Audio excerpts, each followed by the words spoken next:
Édition spéciale de l'interview sur Africa 24. Madame, Monsieur, merci de nous rejoindre sur la chaîne qui donne la priorité à l'Afrique.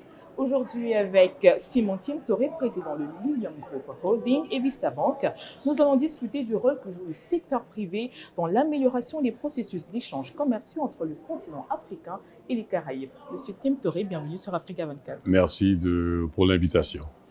Monsieur Tim Touré, vous êtes le président de Vista Bank, un acteur majeur de l'investissement stratégique en Afrique dans les secteurs clés des services financiers, de l'énergie, de l'infrastructure et de l'agro-industrie. Quels sont les chiffres que vous pourriez partager sur la façon dont le commerce s'est amélioré sur le continent dans ces secteurs?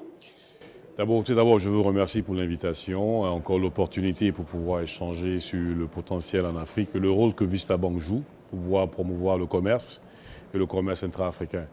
Effectivement, vous verrez que le commerce intra-africain, on commerce entre nous très peu. Donc, comme l'a dit Afreximbank dans ses études, le intra-Africa Trade n'est qu'à 20% de son potentiel. Et pour nous, en tant qu'acteurs majeurs financiers dans nos pays, c'est de travailler en collaboration avec Afreximbank pour la promotion de ce commerce intra-africain.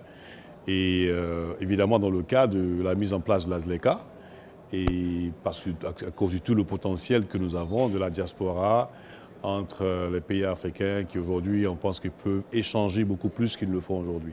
Voilà.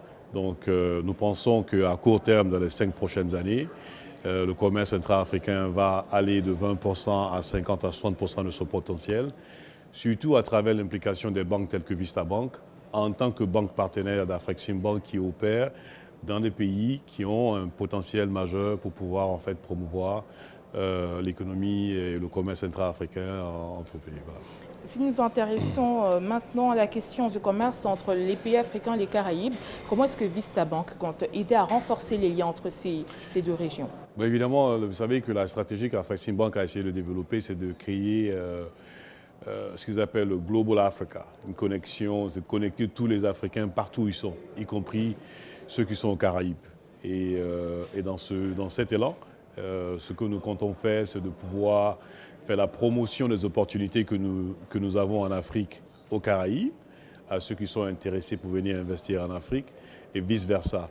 Et de travailler avec Afreximbank pour mettre en place des moyens de paiement et des moyens de pouvoir en fait faciliter la dissémination d'informations sur les opportunités de part et d'autre, et d'accompagner ces entrepreneurs qui sont prêts à vouloir capitaliser sur les opportunités que leur présentent. Les 31e assemblées d'Afreximbank et le 3e Forum Afrique-Caraïbes sur le commerce et l'investissement se sont tenus sur le thème général « Prendre notre destin en main, la prospérité économique sur la plateforme de l'Afrique globale ». Quels sont selon vous les enjeux pour les deux régions?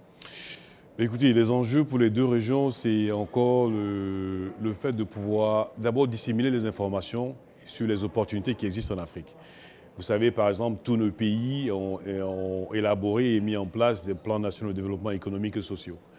Les Caraïbes aussi ont un plan stratégique de développement intégré qui tient compte en fait de toutes les régions aux Caraïbes. Je crois qu'il est important que de part et d'autre, l'information soit disséminée, de part et d'autre, les gens savent des opportunités qu'il y a en Afrique et que les Africains aussi osent venir aux Caraïbes pour voir des opportunités parce qu'on a développé des capacités dans certains secteurs. Il y a des champions africains aujourd'hui qui peuvent se déplacer et ramener leur savoir-faire aux Caraïbes pour pouvoir se diversifier globalement et capitaliser sur les opportunités qu'ils voient ici. Et pareillement aussi pour les entrepreneurs caribéens pour pouvoir faire pareil en Afrique. Pour nous, en tant qu'acteurs financiers, notre rôle, c'est de pouvoir les accompagner de part et d'autre avec les instruments financiers que nous connaissons, avec des structurations financières que nous connaissons, pour pouvoir en fait mettre en place ces stratégies. Voilà, donc il y a beaucoup à faire, c'est assez excitant et nous remercions Afreximbank pour cette opportunité. Sur la question de l'accès à l'information, justement, en 2022, le Centre du commerce international a publié un rapport identifiant un potentiel d'exportation de plus d'1 milliard de dollars entre l'Afrique et les Caraïbes, Absolument. Indiquant qu'en catalysant les investissements dans les secteurs de croissance, l'Afrique pourrait augmenter ses exportations de marchandises vers les Caraïbes jusqu'à 54% d'ici 2026. Quels sont selon vous les secteurs prioritaires dans lesquels nous devrions investir?